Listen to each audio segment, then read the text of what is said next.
Hello, everyone, and welcome to the very first episode of Game Develop Repeat, the podcast where we talk about a game that I love, what makes it special, and what we as game developers can learn from it. I'm your host, Chris, coming at you from the future with a quick message for those listeners who would prefer to start listening at the point where the podcast really starts to lock in its personality and theming and structure and all of that.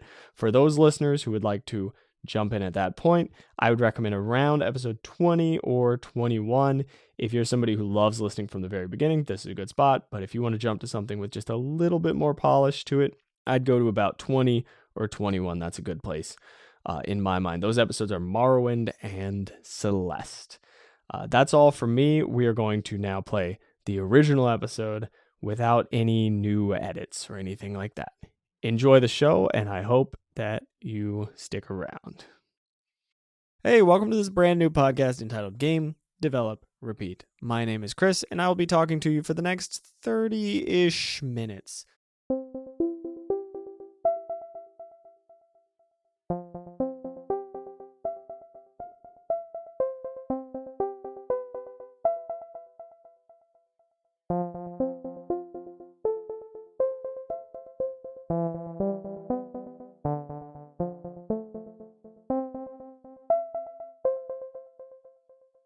What is this podcast, you might be wondering?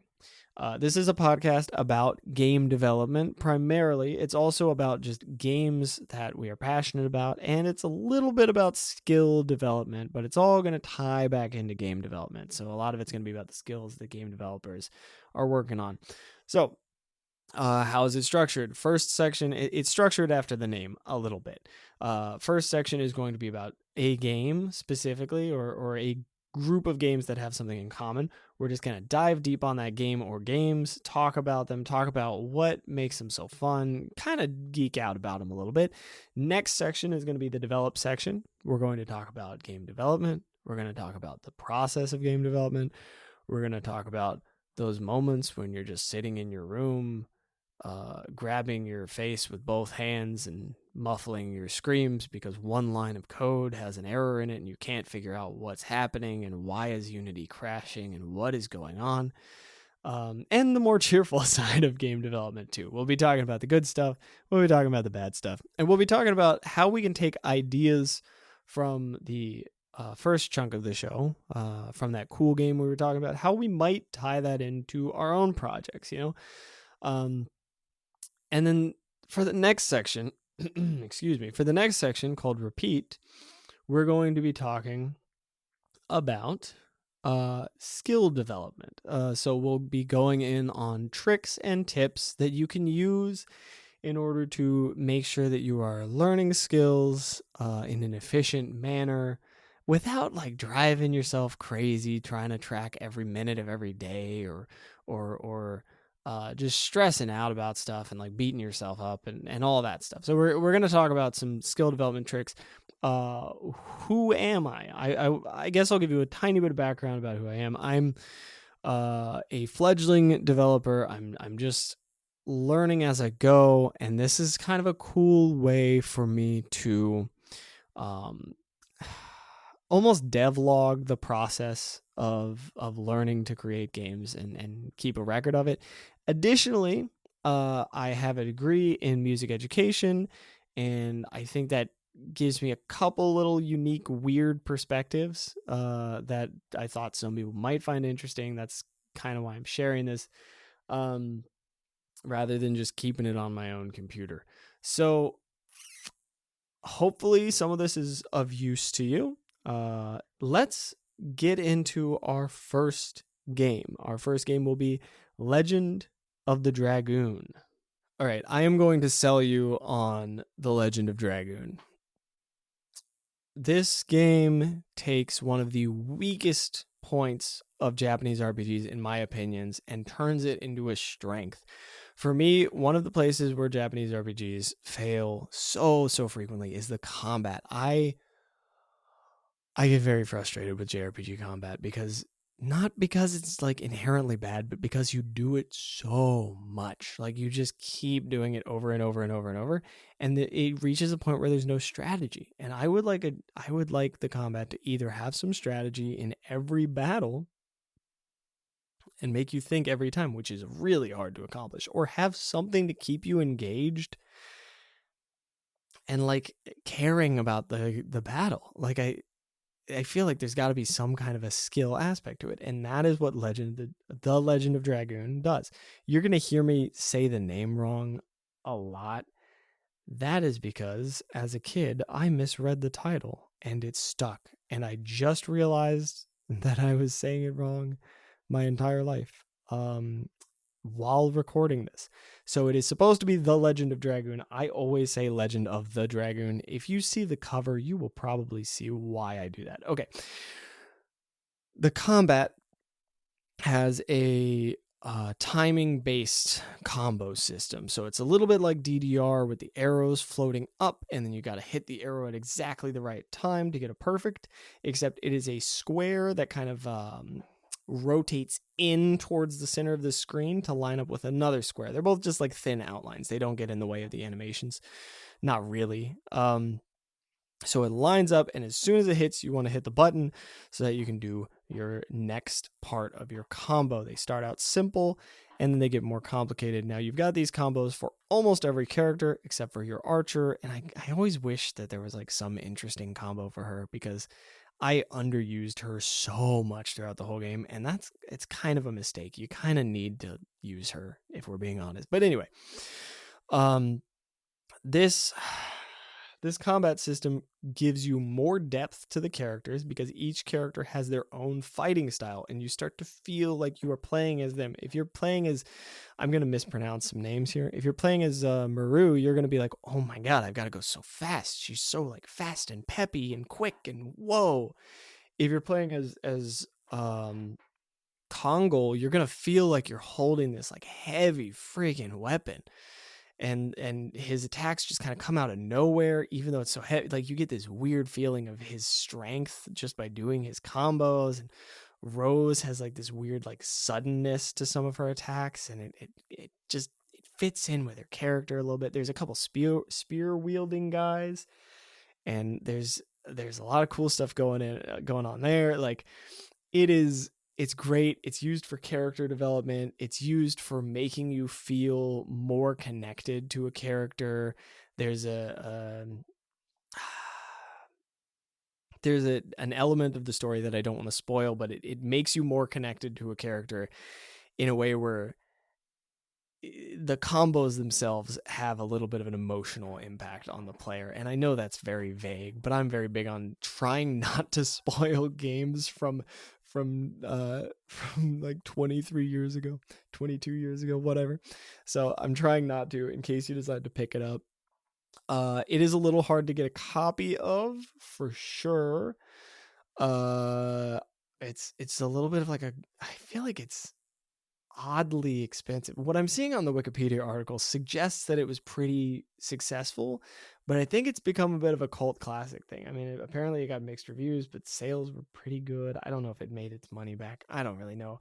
I want this game to be more accessible for everybody, because it's the mechanics. I just don't understand why people aren't still doing this. I don't understand why JRPGs don't have more skill-based, like little skill checks in combat. I just want little skill checks in combat. This is not the only game to ever do it, but so few games do it.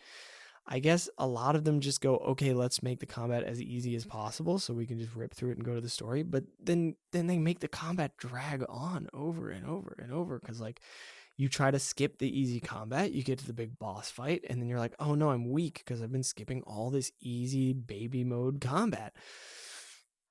Drives me a little bit crazy if you haven't noticed. All right, couple other cool things about this game, just real quick. Great aesthetic. It's it's definitely a little cheesy sometimes. Your characters turn into dragoons. It's sick. It's cool. It's like old school, like it's some of the art for the dragoons is kind of dumb. Some of the animations are a little questionable. There's definitely one of Rose's dragoon animations is like, I don't know why they animated it that way, but it's rough. If you play the game, what is the name of that ability? Whatever. If you play the game, you probably know what I'm talking about. But it's just so goofy. But for the most part, the game is like, yeah, when I was a kid playing it, I was like, I'm so cool. I don't know why I took that away from this game, but it felt like you were you know what it is? It's the friggin' timing. You feel like you're doing the combos. You feel like you are doing these attacks, and you're like, I'm so good. It's like pulling off like a perfect combo in a DDR song. You're like, oh man, I am killing it. Except you're just doing combos constantly. It's great. It's just great. And I wish people did it more. This is making me think I need to play the like Paper Mario games, because my understanding is they do have a little bit of that timing based stuff. That being said, I would love to see, like, people are transitioning towards like action RPGs. I mean, not even transitioning towards, like, full on action RPGs are a big thing now. Like Final Fantasy 15 is definitely leaning on the action side of things. The 7 remake is doing that kind of thing. I would love to see some of these old school titles doing a little bit more turn-based with skill checks. I think it's cool. I think it's interesting to be like, oh, the player has to stay engaged. That way you're not doing what I did when I played Final Fantasy 8. I know I'm doing nothing but JRPGs today. I promise I play things other than JRPGs. Back when I played Final Fantasy 8, there was a moment I remember where I was literally laying down, not looking at the screen, just holding down one button, waiting to hear the like error noise that happens when you've drawn too much magic and like can't draw anymore, and just like doing other stuff while holding the button down. And I think I had a friend who told me that he was like, oh, I just tied a rubber band to the button and like went about and did whatever other thing I wanted to do. Like, that's rough. But this isn't about Final Fantasy 8. This is about Dragoon. So, The Legend of Dragoon, amazing game. The items are really cool. I didn't even dig in on that. I actually really like the item system. It compelled me to use items a little bit, which is rare for me in a JRPG. I'm not big on using items. I'm big on saving them until the final boss and then not using them on the final boss, because I think there might be a second final boss for some reason. And then yeah, so that's great. I like that when you block, it heals you a little bit. I know that's like a weirdly specific thing, but it's cool. I like the aesthetic. I like some of the monsters. The music is great. The voice acting choices are a little questionable in one moment. I mean, part of it is there's like 2 scenes that I remember that are voice acted. I'm sure there's probably more, but I only remember 2. One of them is like this nice backstory thing with this guy with kind of a gritty voice. And it's like quality voice acting for the time. I mean, this is back in 2000. They started development in 96. So like, this is right in that era where there's some some real stinkers as far as like video game voice acting goes. They did all right on that first cinematic. And then towards the end of the game, they decided to give the main character a single line of voiced dialogue in a cinematic. Like the whole game, he like doesn't say anything. And then he just actually, it might be in the cutscene with the good voice actor. I think it is. He just throws one line out there and it's like, oh no, that's what I sound like. Oh, but it's bad enough to be funny. And I am a sucker for, amusing voice acting, and no shade to the voice actor. I realize that I'm like being a little mean on this, but like, it is a funny clip. It's like, it's good. It's a good old voice acting clip. All right. That's the pitch on The Legend of Dragoon. Honestly, this is one of the games that I would love to see become more accessible. I would like a faithful remake of this. They're remaking everything. Give me Legend of Dragoon. Give me some of that. That'd be nice. But I'm not. I'm not committed to that happening. Whatever. I've got the old one I can still play. I just wish this game was more available, more easily available. I think it's pretty expensive at the moment. I think it's one of those old games where the price has kind of skyrocketed. But if you find a way to play it, give it a shot, because god dang. And if you have recommendations for games that have a little bit of an action combat thing going on, let me know, because I'm always in on that. All right, we're going to move into the next section talking about development.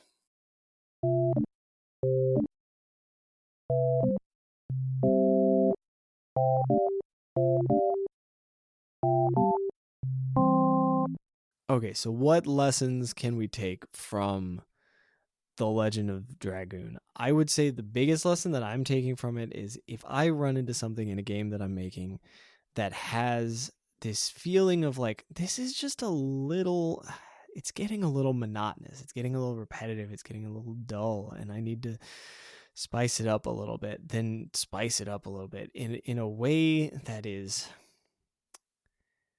adds variety throughout the game. And I realize that can be a lot to ask, but I feel like there are probably ways to design within your limitations on that one. Like adding just enough spice to the most boring parts of the game to where maybe you don't even turn the weakness into a strength, but maybe you take the weakness and turn it into, you change it from the part of the game that makes people stop playing to the part of the game that people are like, yeah, that's all right. Right? Because there are parts in a game where you're like, I'm done. I can't do this anymore. Sometimes you don't have to turn that into a great thing. We don't always have to focus on the best part of the game and making it better. Sometimes you just got to focus on the on the part of the game where you're walking down a hallway for like 30 seconds straight doing absolutely nothing, and you're like, this is kind of mundane, this is kind of boring. Or like what's another example of a game doing this? It's like Skyrim added the thing where you can exit every dungeon just like straight out the dungeon. You don't have to backtrack, you can just leave from wherever the end of the dungeon is, right? Whereas like whenever you play Morrowind, you're like, oh god, I gotta backtrack. I don't know what Oblivion had for that, I'm not sure. Point being, like, these little things to take some of the monotony out of a game can be really good. Now, if you've got intentional monotony, that's different. A really weird example of that is like in World of Warcraft, the Barrens was such a nightmare. Like you're walking across the Barrens forever, but it kind of really added to the aesthetic. Like there was something about that was like miserable in a great way. Like early World of Warcraft, you're just walking along these Barrens, and then this dude just zooms past you on a horse, and you're like, oh, I just want to get to that level so I can get a mount. Oh, I can't wait for that mount, right? That's kind of a weird example, and I'm not like a big fan of that kind of forced monotony, but it is nonetheless an example of like, yeah, there's going to be a payoff later, and you're constantly being reminded of that payoff. Because it's in an MMO, it kind of worked. In a single player game, I would say probably my feeling is that it's probably good to exercise caution when forcing your player to do boring things. I know that's a hot take. I do think that there's a place for boring things though. Like I think it's really important to have that, like, that time to process the game a little bit. I mean, you see this in some of the Metal Gear games, you see it in some scenes in, oh, what am I thinking of? I don't know. It's not coming to me, but there's a famous Metal Gear scene where he's like climbing up a ladder and this song starts to play, and it's like this great like emotional moment. You're not really doing much, but it's definitely a big part of the story. So I guess the lesson there for me is like, just because it's monotonous doesn't mean it's bad. But if you're finding something that is boring, right? If you're finding a mechanic that happens throughout the entire game, if it's not a unique moment of intentional monotony, if there's a repetitive, boring mechanic, you gotta spice it up or mix it up somehow, or switch it out for something else, or at least make it okay instead of boring. It doesn't have to be thrilling, but it's got to be something. Now, I am going to talk a little bit about my development journey at the moment. I just want to mix some of this in here too, so we're not just talking on this like impersonal level this whole time. I want to give you a little bit more insight into what I'm working on right now. I am working on learning to use, I guess I've kind of figured it out. I'm using Unity's, what is it called? Rule tile system. I'm trying to learn how to use tile maps in Unity. And I know this is so specific, so I'm not going to spend too much time on it. I realize it can be boring for people who have no idea what I'm on about. In Unity, when you're making a 2D game, there's the tile map system. There's a way that you can just grab a little tile and just throw it down onto a grid, and you're like, boom, bam, great, beautiful. And you do that a whole bunch, and then boom, you've made a level of Mario. You're just using the same little sprites over and over. You're using what's called a tile map. In what I'm learning to do right now is use a rule tile, which is like a programmed tile. It will tell you, hey, this it doesn't tell you, will tell it, hey, if this tile has something to this side of it and this other side of it, then turn it into this particular image. If it has something, if it doesn't have anything to the left and it does have something to the right, and no matter what's on the other sides, turn it into this. Or if it has nothing around it in any direction for like a 1 tile radius, always turn it into this thing. That's how it works. I am trying to make the art assets for one of those setups, and I made a mistake. I spent like 2 hours at least. I was like on the phone with somebody while I did this, so it's not like it's the most frustrating mistake in the world, but that's probably part of why I made the mistake. I would have messed this up anyway. I tried to make a tile map of bricks, and I have a feeling that bricks were a bad place to start for a tile map, because bricks have this whole interlocking thing, and that makes it a lot harder to make sure that they're reusable in a variety of positions. And it just did not work how I wanted it to. It was okay, but I realized that I would have to make these weird specialty tiles with like corners, and I can't figure out how to do the art for those corners with bricks yet, because I'm very new to like the pixel art side of things. So I'm doing that, and I'm also learning to use the animator in Unity. I say learning to, I just learned the basics from following a tutorial, one of those gamedev.tv lessons. They're pretty good. Get them on sale whenever they're on sale. They're good if you're into checking those out. Sometimes they go on a humble bundle. It's great. So if you're a beginner like me, or a fledgling developer like me, I try not to say that I'm learning to develop games. I'm trying to say that I am a developer, so that it's like it becomes a part of what I'm doing, right? I think that's actually a healthy, like positive way to get into development, is to, like, as soon as you've created something, you're no longer learning to do it. You're now doing it. You're just not great at it yet. You're just new. And soon you'll be even better. But if you're constantly saying I'm learning to do it, then you're never taking ownership of the things you create. That's a whole different rant. Sorry, I'm going off on that. So the rule tile thing, that's cool. It's really the art asset thing that got in my way. So I need to understand what looks good in a tile map, right? Like I got to figure out what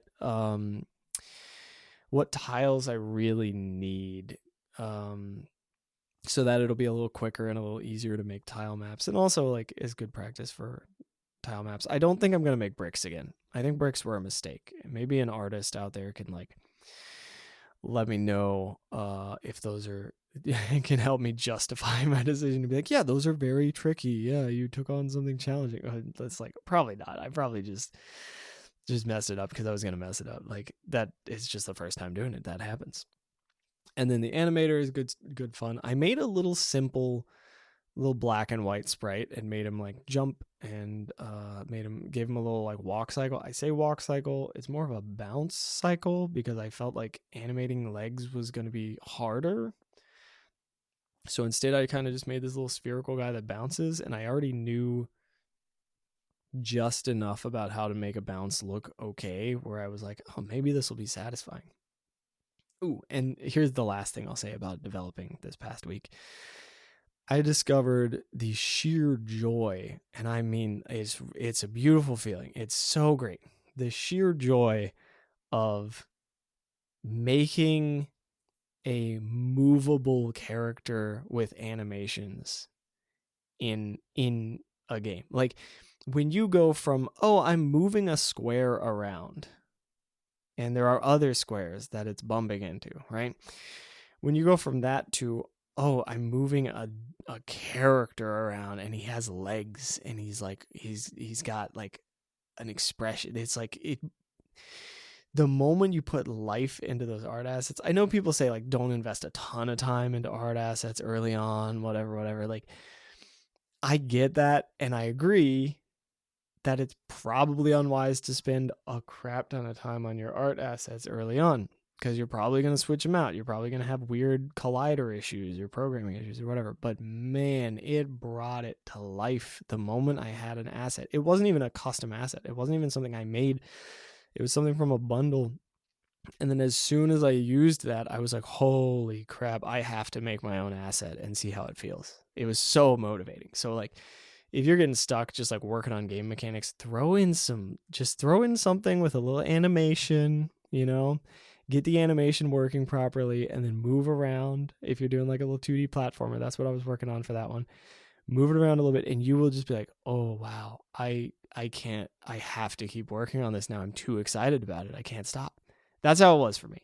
Like as soon as I popped in that working art, I was like, oh, I'm making a game. I didn't even have any gameplay in there.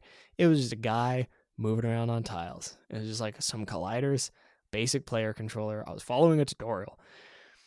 Even then, it was great. All right, that's that. Let's move into the final section.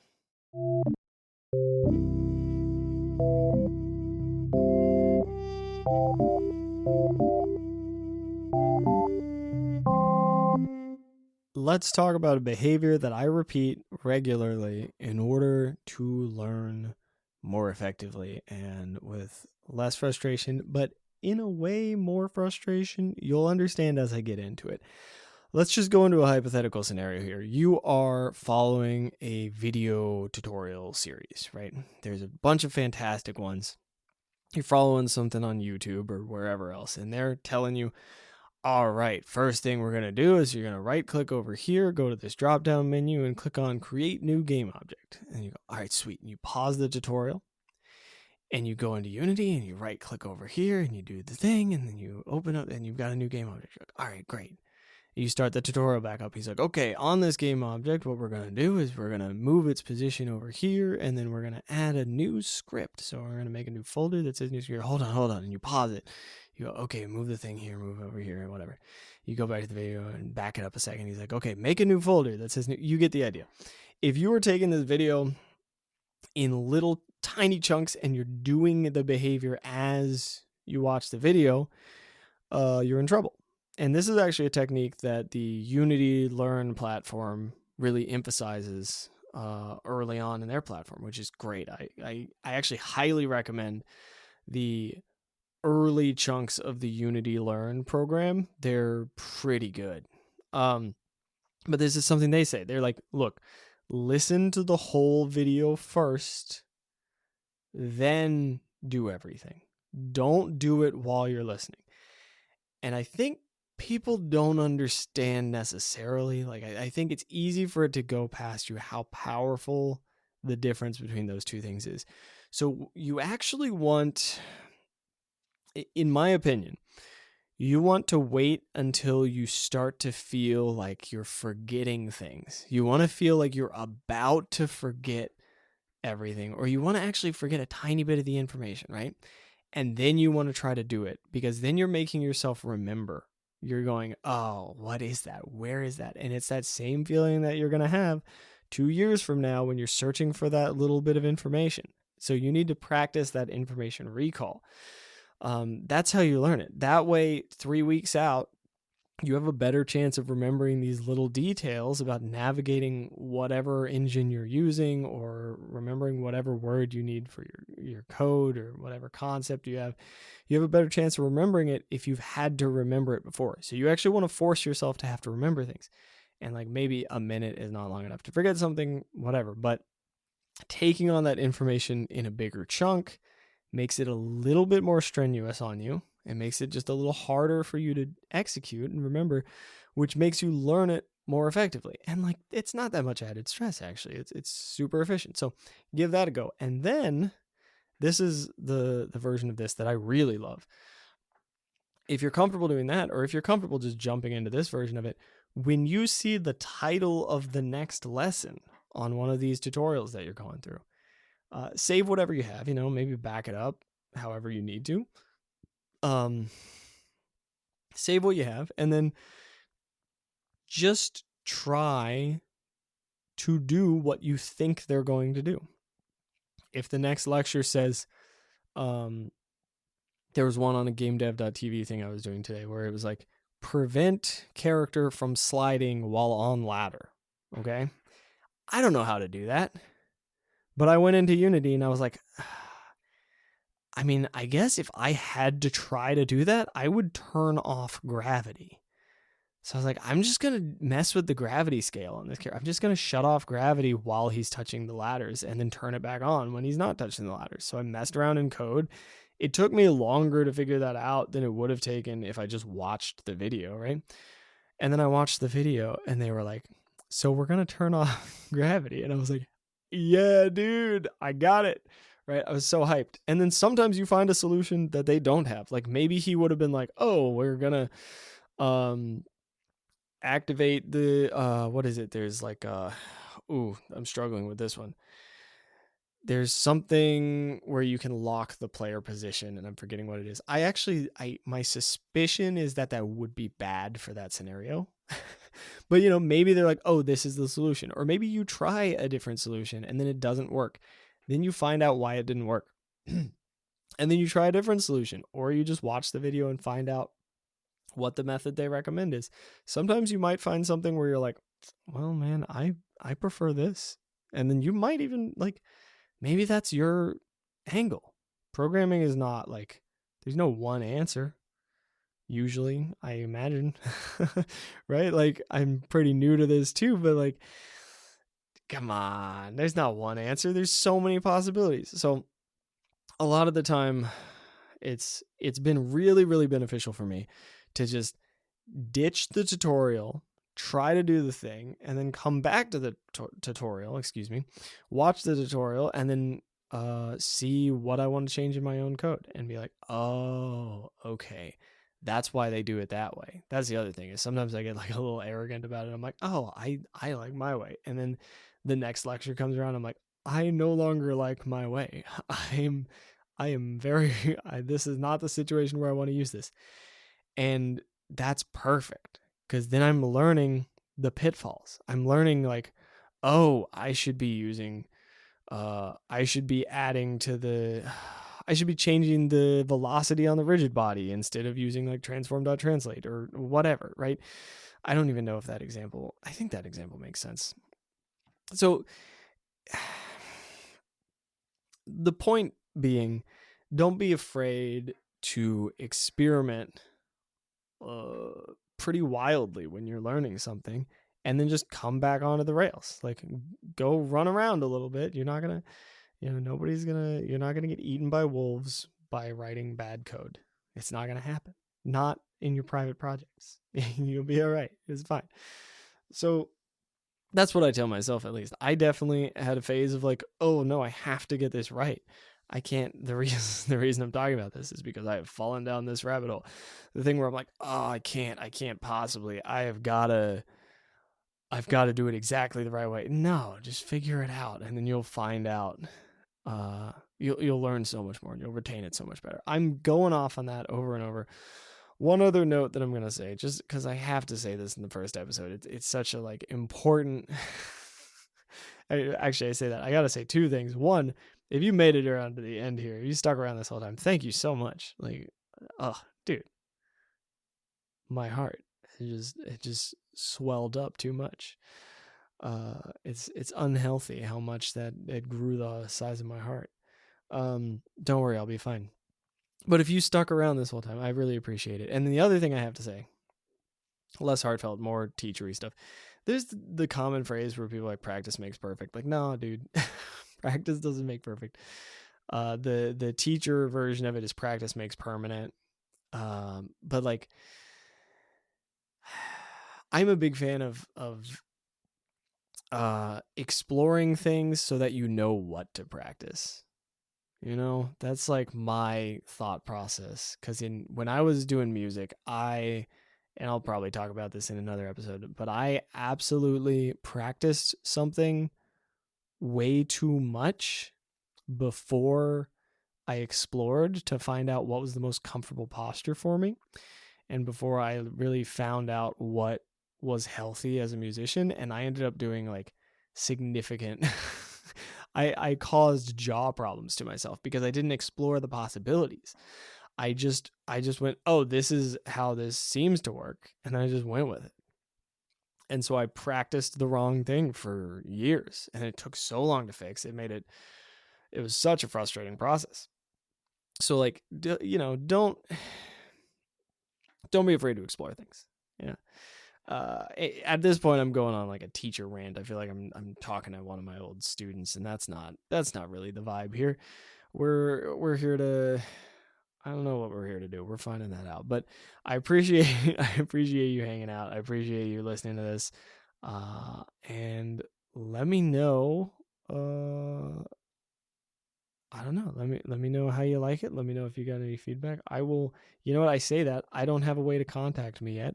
I will make one and either tag it on or put it into like show notes or something, like the little notes at the bottom of the episode or in the next episode. Hope you have a fantastic day and, you know, get out there and create some stuff. Have some fun. I will see you all next time.